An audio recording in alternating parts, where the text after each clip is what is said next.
Salam, mən Murad Miri. Artıq 2 ildən çoxdur ki, HI pozitivlə yaşayan queer fərdəm. Bir ay öncəsində, yəni aprel ayında mən işə müraciət üçün rahat marketlərə müraciət etmişdim. Müsahibə mərhələsini uğurla keçib 3 günlük sınaq müddətinə keçdim. Sınaq müddətinin 2-ci günündə də artıq gözləntiləri doğrultduğumdan heç 3-cü günə ehtiyac duymadılar. Dedilər, sənədlərini yığıb ofisə yaxınlaşa bilərsən. Orada dedilər ki, tibbi arayış üçün də bizdə özəl klinikaya yaxınlaşılır, Xəzər klinikasına.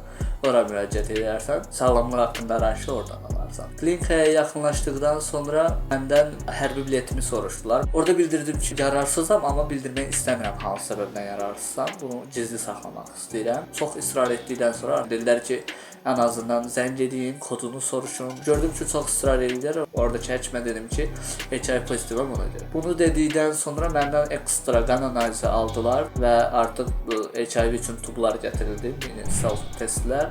Onda yoxlanışdan keçirildi. Orada da çox xahiş etdim ki, yəni bu qeyd olunmasın. Onsuz da mənim müraciət etdiyim sahə, yəni satıcı, gastronomiya və yaxud qida sektorunda digər bir sahə olsun, satış sahəsi olsun. Bunlar qanundan qadağan edilən sahələr deyil və bunun üçün tələb olunmur. Nə qədər israr etsəm də yox, dedilər ki, bəs qida təhlükəsizliyinə görə bizdə olur, biz yoxlamalıyıq. Çox böyük həvəslə mən yaxınlaşdım. Orada da dedilər ki, yox, bəs qida sektoru olduğuna görə biz sizi işə götürə bilmərik. Siz ən azından öz qeydiyyatda olduğunuz mərkəzdən arayış gətirin ki, sizin bizdə işləməyinizin heç bir problemi yoxdur. Mən də mərkəzə yaxınlaşdım. Mərkəz dedi ki, bizdə elə bir arayış verilmir. Burada işləyə bilər, işləyə bilməz kimi arayışları biz təqdim edirik. Sonra mən ağlıma gəldi qanunvericilik aktlarını falan çıxartmaq, HIV ilə bağlı qanunu və Nazirlər Kabinetinin onunla bağlı qəbul etdiyi qərar var ki, hansı peşə sahələr işləməsi qadağan olunur HIV pozitivlərin. Orada da qəti şəkildə qida sektoru və yaxud digər bir sahədə satış sektoru yoxdur. Hətta burada HIV-lərin haqqında qanun üzrə əmək hüquqlarında da qeyd olunur ki, işə götürənlər bundan bağlı hər hansı bir ayrı seçkilik edə bilməz, işə götürməmək faktı və yaxud işdə irəli seçməmək, vəzifə verməmək faktları, bunlar hamısı ayrı seçkilik kimi qiymətləndirilir. Bunlar hamısı da açıq şəkildə qeyd olunur. Bütün bunlarla yaxınlaşdım mən təkrar həmin işə götürən müəssisənin ofisinə. Orada bunları bildirdim. Yenə də onlar dedilər ki, yox, qanunvericilik elə desə də biz özəl sektoruq. Biz dövlət işi deyirik, biz özəl sektoruq və bizim ixtiyarımız var ki, biz işə götürürük.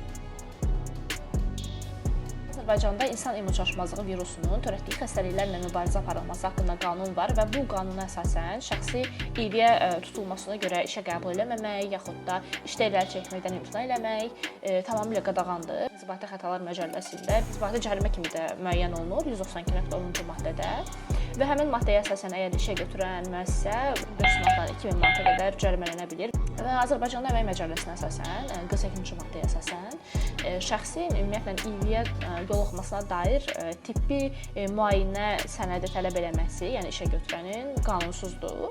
Burada bir neçə istisnalar var. Bu da o işlərdir ki, orada doğrudan da İİV əməyi qadağan olunur qanundan. Amma bu elə növ işlərdir ki, orada doğrudan da şəxsin bu virusunun olması onun başqalarının yox, onun özünə zərər verir.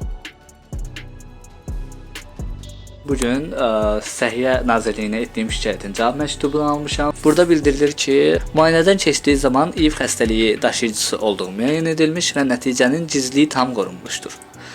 Bu bir də deyirəm, nəticənin gizliliyi tam qorunmuşdur. Mən buralarda videonun hər hansı bir hissəsinə Xəzər klinikasının verdiyi arayışı yerləşdirəcəm ki, özünüz də baxasınız. Yəni gördüyünüz bu arayış nə dərəcədə gizliliyin tam qorunması imajını verir və ondan sonra qeyd olunub ki, Murad Miriyev gizliliyə özü riayət etməmiş, Instagram və digər sosial şəbəkələr üzərindən İİV xəstəsi olduğunu bildirən paylaşımlar etmişdir.